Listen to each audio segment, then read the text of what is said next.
Hi friends, dark bubble night channel కి స్వాగతం. ఎప్పటిలాగే మన ఛానల్లో భయానక మరియు రియల్ ఇన్సిడెంట్ హారర్ స్టోరీస్ ను మీకు నచ్చిన విధంగా మేము రూపొందించేందుకు ఎంతగానో ప్రయత్నిస్తాము.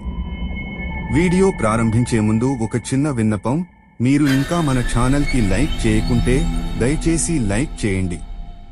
మీ లైక్స్ మాకు మీ ప్రేమ అభిమానం తెలియజేస్తాయి.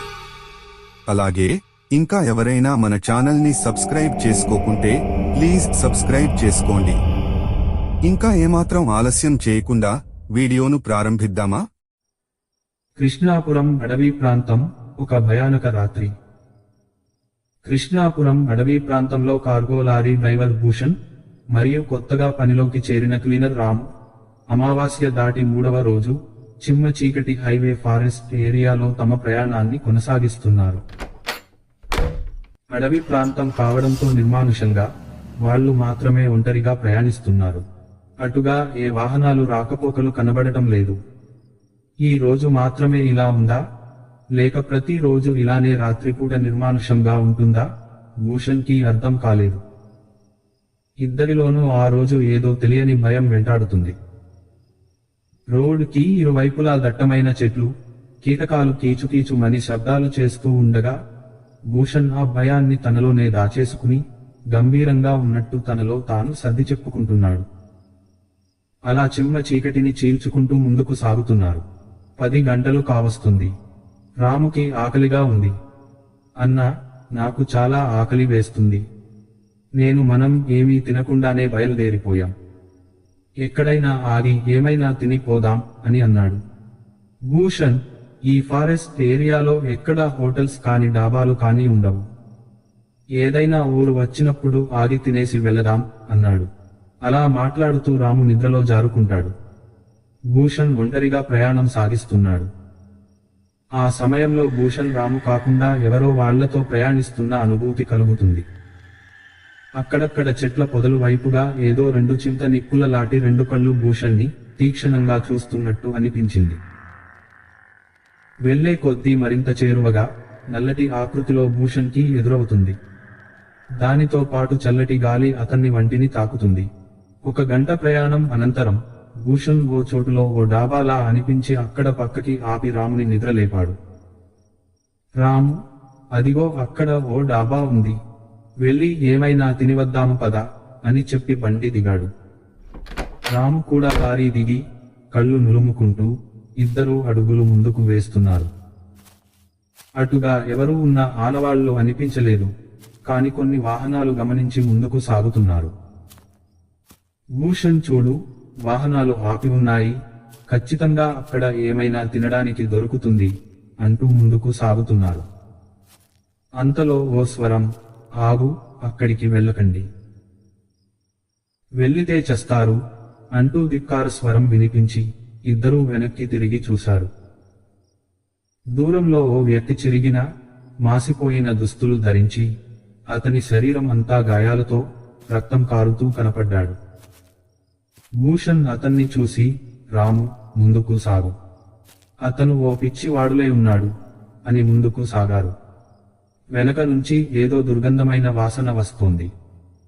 మరలా వెనక్కి తిరిగి చూడగా వీళ్లు 1 అడుగు వేసిన సమయంలోనే ఆ గాయాలతో ఉన్న వ్యక్తి మెరుపు వేగంతో 10 అడుగుల దూరం నుంచి వచ్చి వాళ్ల ముందు ప్రత్యక్షం అయ్యాడు. ఇక్కడి నుంచి వెళ్ళిపోండి, లేకపోతే చస్తారు అని హహహహహహ భయంకరంగా నవ్వుతూ కనురెప్ప మూసి తెరిచేసరికే కనబడకుండా వెళ్ళిపోయాడు. ఇద్దరూ నిర్గంతపోయి భయంతో ఒక్కసారిగా గుండె వేగంగా కొట్టుకుంటోంది. భూషణ్, అన్నా, ఇక్కడ ఏదో తేడాగా ఉంది, ఇక్కడి నుంచి వెళ్ళిపోదాం అన్నాడు రాము.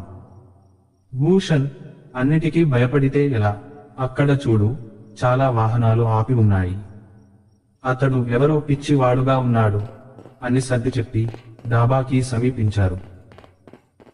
దగ్గర పడే కొద్దీ అక్కడ ఎవరో ఉన్నట్లు అనిపించి దగ్గరగా వెళ్ళగా ఎవరూ కనపడటం లేదు.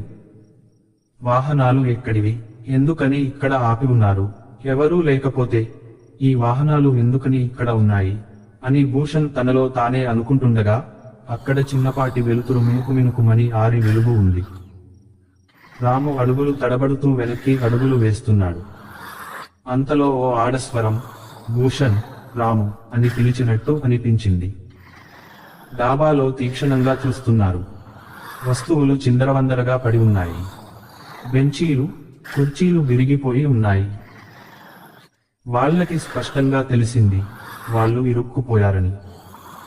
భూషణ్ అన్నా, మనం వెంటనే ఇక్కడి నుంచి వెళ్ళిపోదాం అని చెప్పి రాము అక్కడ నుంచి పరుగులు తీశాడు. భూషణ్ అలాగే నిర్గంతపోయి నిల్చుండిపోయాడు. అడుగు వేయలేకపోతున్నాడు. భయంకర స్వరం భూషణ్ అని వెనక నుంచి పిలుస్తోంది.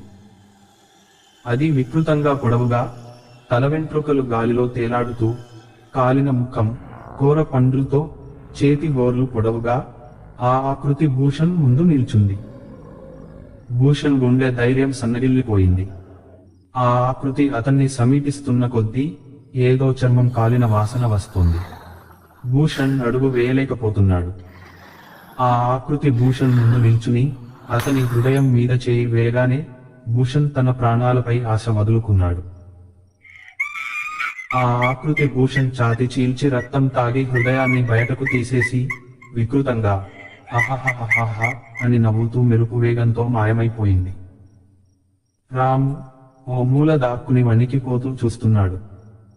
భూషణ్ ని కాపాడలేకపోయిన బాధతో కుమిలి కుమిలి రోదిస్తూ లారీ స్టార్ట్ చేయడానికి ప్రయత్నించాడు. కానీ బండి తాళాలు భూషణ్ వద్దనే ఉన్నాయని గ్రహించి ఆ రాత్రి మొత్తం శబ్దం చేయకుండా లారీలోనే ఉండిపోయాడు. ఎప్పుడు నిద్రలో జారుకున్నాడో తెలీదు, కానీ ఉలిక్కిపడి లేచి చూస్తే తెల్లవారిపోయింది. పక్కగా కొన్ని వాహనాలు వెళుతున్నాయని గ్రహించి ధైర్యం చేసి భూషణ్ దేహం దగ్గరకు వెళ్లి ఎంతో బాధతో, దుఃఖంతో భూషణ్ దేహానికి అంత్యక్రియలు చేసి అక్కడి నుంచి వెళ్లిపోయాడు. ఆ తర్వాత ఎన్నడూ రాత్రిపూట నిర్మానుషమైన ప్రయాణాలు చేయలేదు. ఇలాంటి భయానక మరియు రియల్ ఇన్సిడెంట్స్ కథల కోసం మా డార్క్ బబుల్ నైట్ ఛానల్ను లైక్ చేసి మరిన్ని భయానక హారర్ థ్రిల్లర్ కథల కోసం మా ఛానల్ను సబ్స్క్రైబ్ చేసుకోండి. మీకు తెలిసిన వారికి గాని జరిగిన భయానక హారర్ ఇన్సిడెంట్ను మాకు షేర్ చేయండి. మా మెయిల్ ఐడి darkbubblenight@gmail.com కి మెయిల్ చేయండి. మేము పరిశీలించి త్వరలో మా ఛానల్లో మీ కథను ప్రసారం చేస్తాము.